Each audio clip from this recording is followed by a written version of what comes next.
Je vous invite à reprendre notre réflexion sur un texte un peu ardu, c'est vrai, débuté dimanche passé et que je vais donc commencer par relire. Et supposons qu'un homme est un fils désobéissant et rebelle qui n'écoute ni son père ni sa mère et ne leur obéissent pas, même après qu'ils l'ont puni. Le père et la mère le prendront et le conduiront vers les anciens de sa ville à la porte de l'endroit qu'il habite. Ils diront aux anciens de sa ville, « Voici notre fils qui est désobéissant et rebelle, qui ne nous écoute pas et qui se livre à des excès et à l'ivrognerie. Tous les hommes de sa ville le lapideront, il sera puni de mort, tu extirperas ainsi le mal du milieu de toi, afin que tous les Israélites en entendent parler et éprouvent de la crainte. » On avait donc, dimanche passé, commencé à travailler ce texte. J'aimerais donc commencer par rappeler un élément important déjà mentionné la semaine dernière. Cette loi limitait l'étendue du pouvoir familial, en particulier celui du père. On était quand même à une époque où on se retrouvait avec un modèle paternel très fort. Il y avait, à ce moment-là, le principe du pater familias. Donc cette loi modère ce principe d'autorité absolue du père. Car ce que nous dit cette loi, c'est qu'un père juif, dans l'Israël ancien, n'avait pas le droit de tuer son fils ou sa fille, même s'il désobéissait, de manière, dirons-nous, chronique.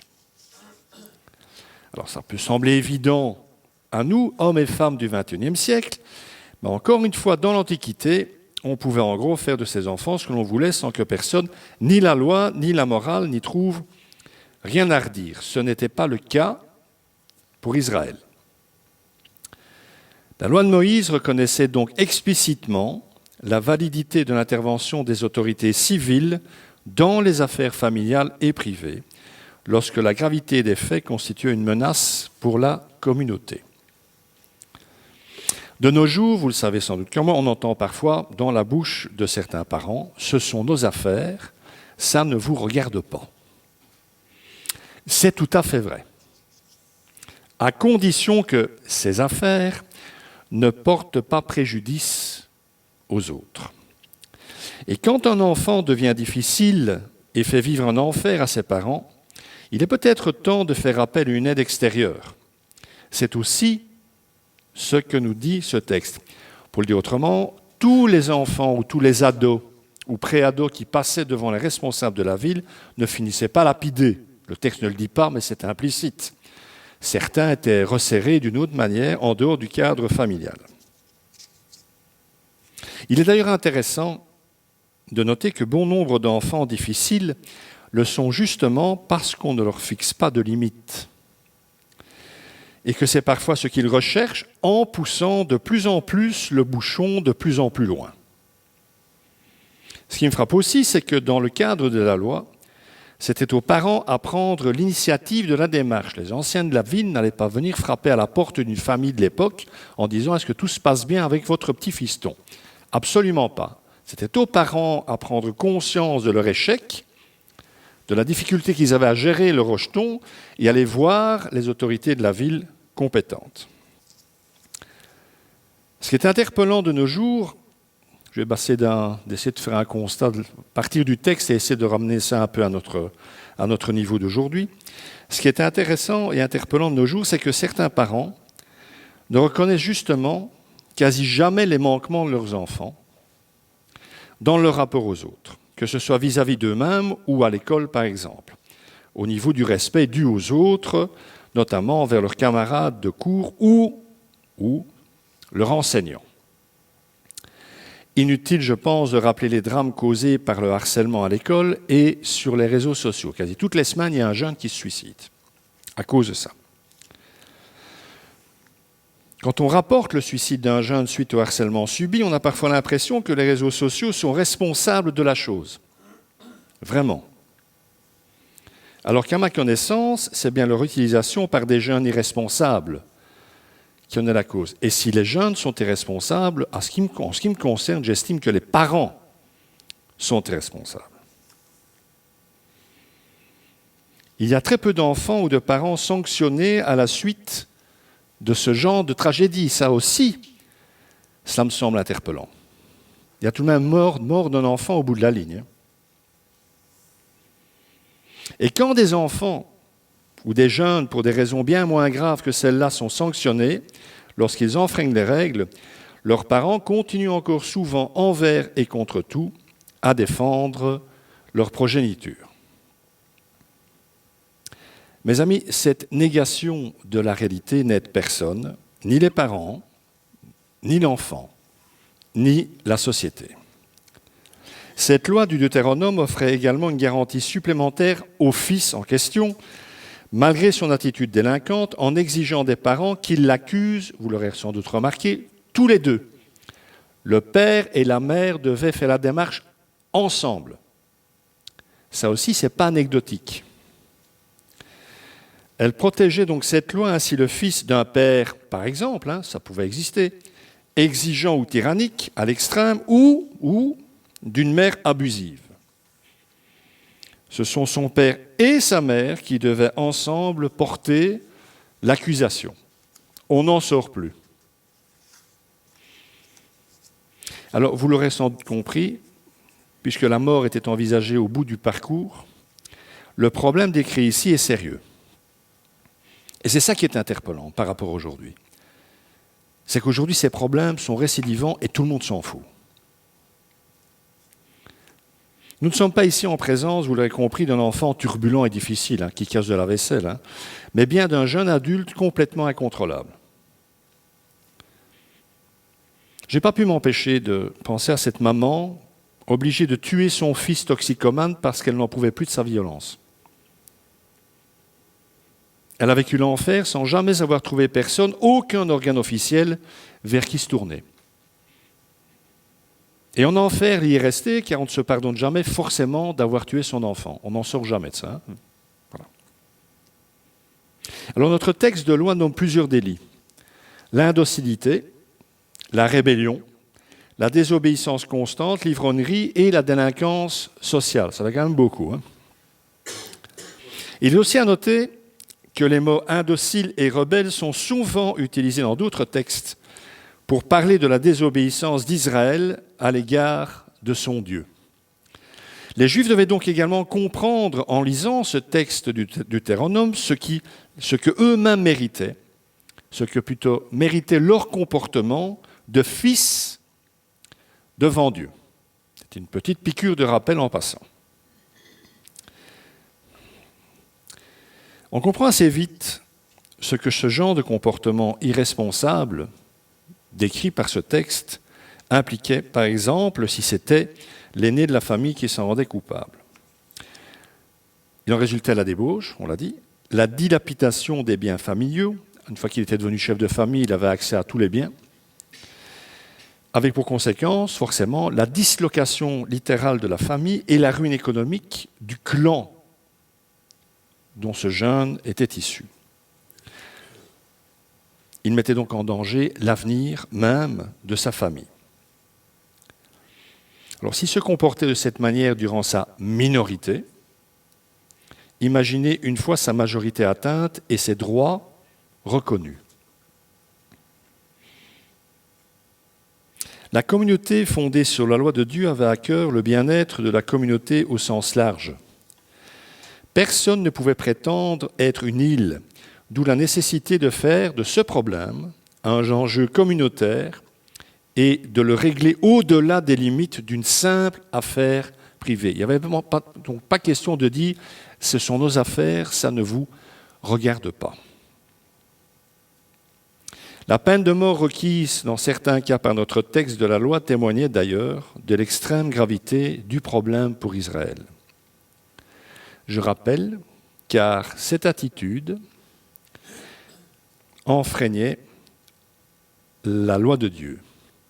Ce cas représentait une rupture d'alliance, une transgression du 5e commandement et donc une révolte contre Dieu lui-même. 5e commandement que je vous rappelle ici, tu honoreras ton père et ta mère, intéressant, et tu vivras longtemps dans le pays que l'Éternel t'a donné. Respecte ton père et ta mère et tu vivras. Par rapport à notre texte, tu ne respectes pas ton père et ta mère, tu ne vivras pas.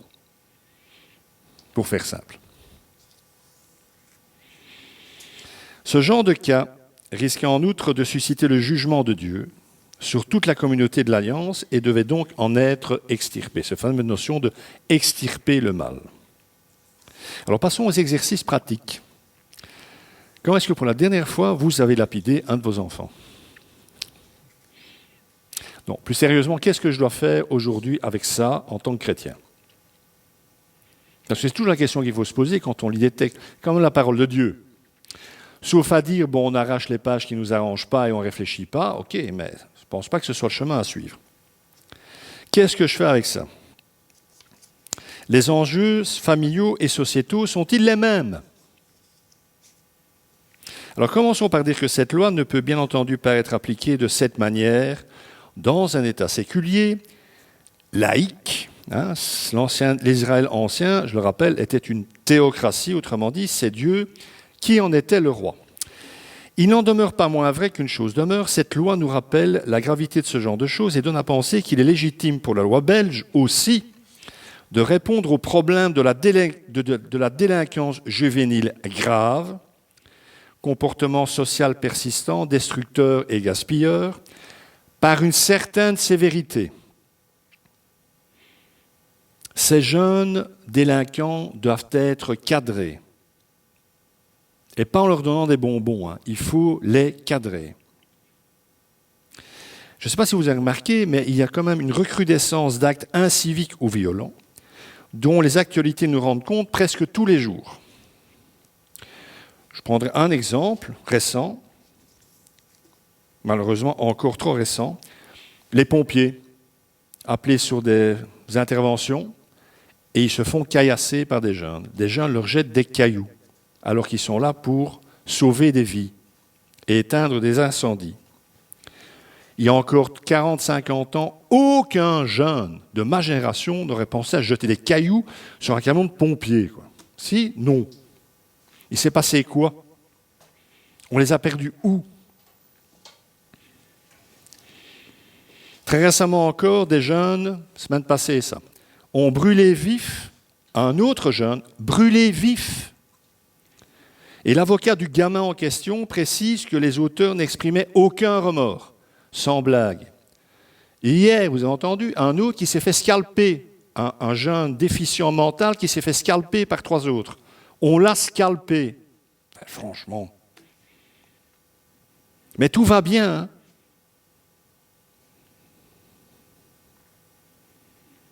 Alors nous savons bien qu'en Belgique, ça fait très longtemps que le système judiciaire ne parvient plus à suivre. Et je n'en veux pas au système judiciaire. Parce que si tous ces gamins et ces gamines arrivent à ce stade-là, c'est parce qu'il s'est passé un truc au niveau de la famille. L'État ne peut pas pallier à tout, mes amis. Hein.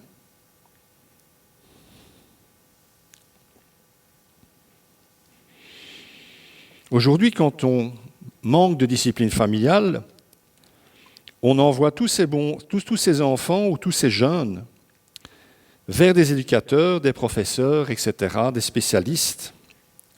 Mais si l'on en revient à notre texte, je me dis quand même que l'écart avec cette époque est abyssal. Ici, quand on lit ce texte, on peut se dire, mais c'est terrible, comme lapider un enfant, ou un jeune, le mettre à mort. Et aujourd'hui, ces jeunes, ce sont des jeunes qui cassent, qui tuent, qui violent, qui assassinent, et ça pose de problème à personne, les pauvres petits chouchous.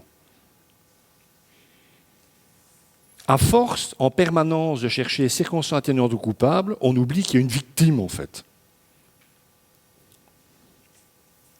Alors, quand on lit ce texte, et encore une fois, j'y étais pas, ça remonte à des milliers d'années, mais je pense quand même pouvoir affirmer que les enfants rebelles étaient un peu moins nombreux qu'aujourd'hui, non? Alors, c'est clair que mettre à mort un fauteur de troubles, c'est un côté radical que l'on peut comprendre dans le contexte de l'Ancienne Alliance. Et que dans ce cas-là, le péché était évidemment extirpé de devant la face de Dieu, puisque celui-ci mourait avec son auteur. Mais aujourd'hui, sur l'ère révélée de la grâce, la peine de mort est, je l'ai déjà dit, ce qu'il ne faut surtout pas appliquer. Puisque dans ce cas, la grâce de Dieu ne peut plus s'exercer en ce monde-ci, du moins. Il faut en revanche me semble-t-il, enseigner encore et toujours aux enfants que la désobéissance a toujours des conséquences et qu'en définitive, elle est toujours punie d'une manière ou d'une autre. Et que lorsque cela arrive, la pilule pour l'enfant en question se révélera d'autant plus amère. À petit délit, petites conséquences. À grand délit, grandes conséquences. Il vaut donc mieux obéir et respecter ses parents que de devoir obéir à des étrangers qu'on appelle des éducateurs ou pire encore, des gardiens de prison. Ça aussi, parfois, il faut le dire aux enfants.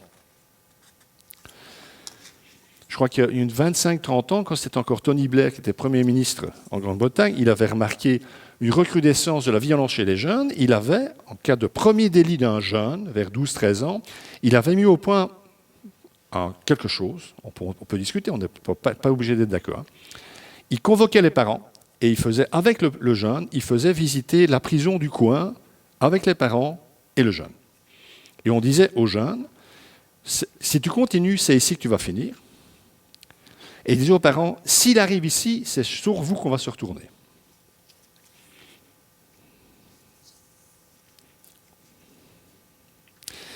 Mes amis, il faut quand même rappeler les fondamentaux. La famille est le lieu d'apprentissage par excellence de l'obéissance, du respect de l'autorité et du respect de l'autre, qui sont des expressions de l'amour régnant au cœur de la famille. Le respect. Honore ton père et ta mère. Car rappelons-le, l'éducation, la frustration des désirs, le respect d'autrui sont des expressions de l'attachement affectif des parents envers leur enfant. Pour résumer ça, l'amour dit non. Non. C'est quand même pas compliqué, hein? Non.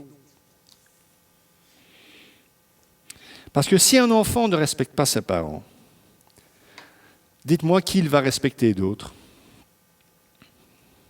Ben oui. C'est là que commencent tous les enjeux sociétaux. Alors moi, ça me fait vraiment rire quand on fait des plateaux télé de 3 heures avec des pédagogues, des machins, des trucs, des psys pour expliquer nos enfants. Ça n'est pas simplement dit, il faut que les parents reprennent les rênes. Et si vous n'êtes pas foutu d'élever des gosses, n'en faites pas. Vous n'êtes pas prêt à ça, à rentrer dans un combat, surtout actuellement, où il n'y a plus de consensus social. Ce que vous allez mettre en place dans votre famille, le gosse va passer la porte de chez vous, la société veut envoyer des éléments et des valeurs totalement opposées à celles que vous aurez mises. C'est ça le deal aujourd'hui. Donc il faut être plus... J'ai l'impression qu'il faut être plus costaud aujourd'hui pour des enfants que jamais avant dans l'histoire de l'humanité. On se dit, l'Europe est en train de s'effondrer, à votre avis. Mais s'effondre par quel côté? Mais par ce bout-là, mes amis, par la famille.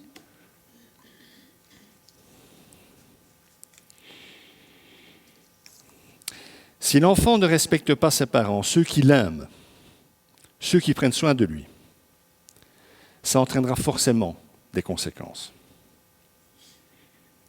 À commencer par une incapacité à se respecter lui-même.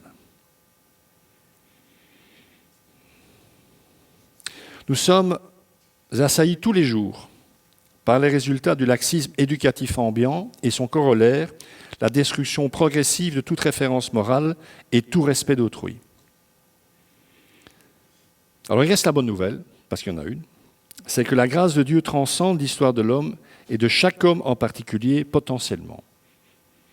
Dieu peut, à un moment donné, rentrer dans l'équation.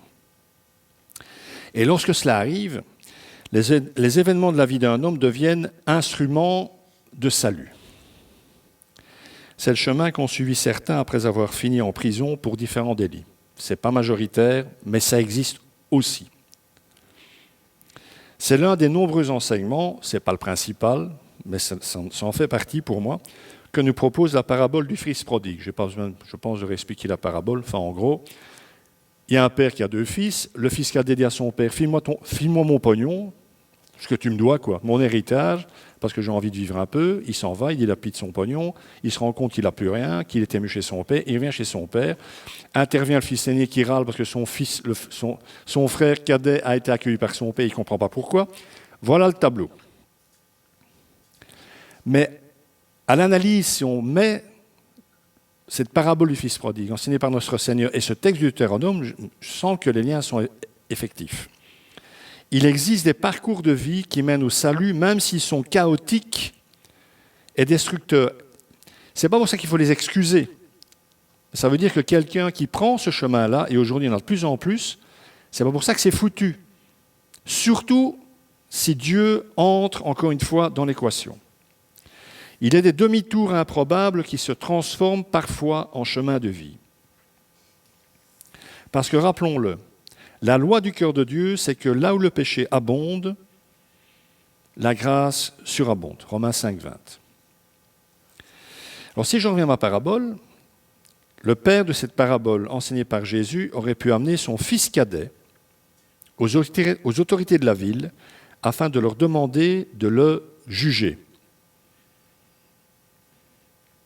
Car il est clair que le simple fait de demander son héritage en tant que fils cadet, qui à l'époque n'a droit à rien en fait, du vivant de son père manifestait que l'on était arrivé au bout du bout de la désobéissance et du mépris envers l'autorité parentale. Demander à son père son héritage de son vivant, ça revient à dire « j'aimerais bien que tu meures, quoi.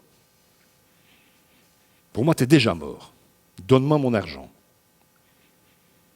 Ça passerait, je pense, difficilement aujourd'hui. À l'époque, les auditeurs de Jésus, en entendant cette parabole, ont dû se dire « Ah, mon Dieu, mais qu'est-ce qu'il nous dit là ? Ça n'existe pas des fils pareils. Hein ?»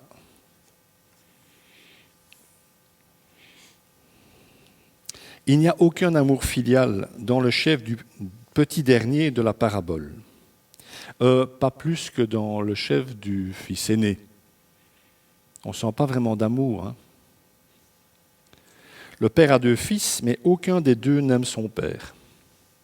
Ni l'aîné, qui a bien des privilèges puisqu'il va hériter, et qui, dans le contexte direct du passage, représente Israël, ça je rappelle quand même en passant, le premier-né de Dieu, ni le plus jeune qui symbolise les nations, l'homme perdu, sans espérance et sans Dieu en ce monde, selon la formule très belle de Paul aux Éphésiens. C'est pourquoi vous autrefois, païens dans la chair, appelés incirconcis par ceux qu'on appelle circoncis, et qui le sont en la chair par la main de l'homme, souvenez-vous que vous étiez en ce temps sans Christ, privés du droit de cité en Israël, étrangers aux alliances de la promesse, sans espérance et sans Dieu dans le monde. L'auditeur de Jésus a dû être profondément choqué d'entendre évoquer cette situation, sans comprendre pour la plupart que c'était eux qui agissaient ainsi envers Dieu. Les Juifs auraient dû se reconnaître dans le fils aîné. Alors nous savons que le fils cadet ira jusqu'au bout de sa folie, prendra conscience de celle-ci et reviendra vers celui qui n'a jamais cessé de l'aimer. C'est un happy hand, comme on dit. C'est bien parce que de temps en temps, ça arrive quand même. Alors, vous le savez, hein, le père de cette parabole, c'est bien évidemment Dieu lui-même. Ce Dieu qui espère tout, croit tout et pardonne tout. Tout espérer, croire encore et toujours que c'est possible et pardonner, n'est-ce pas en fait une bonne définition de l'amour?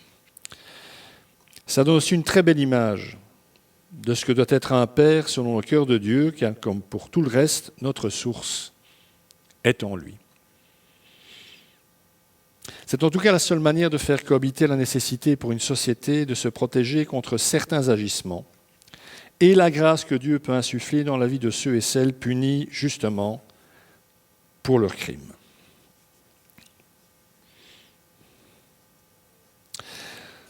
Soyez donc sévères s'il le faut. Enfin, la plupart d'entre nous n'ont plus d'enfants envers qui être sévères.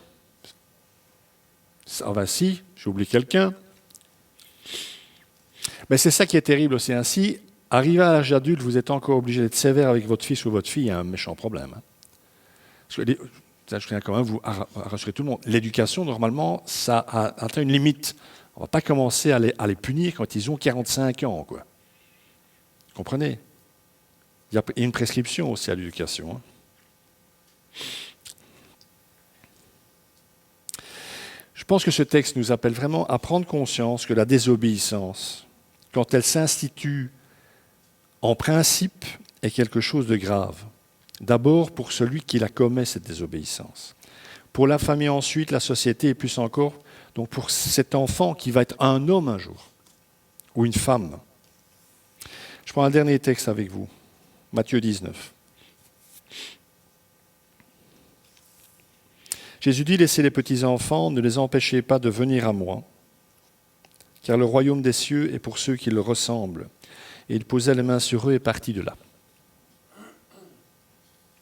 Ce passage met en exergue l'importance des enfants aux yeux de Dieu. C'est pas rien un enfant. Mon père me disait souvent, le dernier des imbéciles peut faire un gosse. Hein. C'est après que ça commence. Les faire, ça c'est vraiment pas le souci. Moi, je suis inquiet au niveau des jeunes, hein, vraiment. J'ai 61 ans et je me dis, je pense que c'est la première génération qui se dit ça. Qu'est-ce que je suis content d'avoir l'âge que j'ai. De ne pas avoir 20 ans aujourd'hui, ou 15, ou 10. Et d'être élevé par des baltringues, vraiment. J'en suis même presque à remercier Dieu pour les baffes que j'ai prises, que mon père m'a mises. À ce moment-là, je ne disais pas merci, mais avec le recul, merci papa. Hein. Ça m'a mis la tête à l'endroit. C'était sur les fesses, mais bizarrement, quand vous frappez un gosse sur ses fesses, c'est la tête qui part dans l'autre sens. C'est comique, hein? C'est le cerveau qui fait un demi-tour. Donc ce passage est important, parce qu'il rééquilibre les choses. Il instaure une tension, en fait. Parce qu'ici, il met en exergue l'importance des enfants aux yeux de Dieu, je l'ai dit, pas par rapport à ce qu'ils peuvent devenir, mais par rapport à ce qu'ils sont. Ils ont une valeur intrinsèque aux yeux de Dieu. Et il nous faut vivre avec cette tension, car elle est biblique.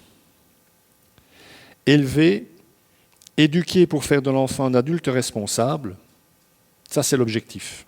Et en même temps, aimer et protéger les enfants, tout simplement parce qu'ils sont des enfants.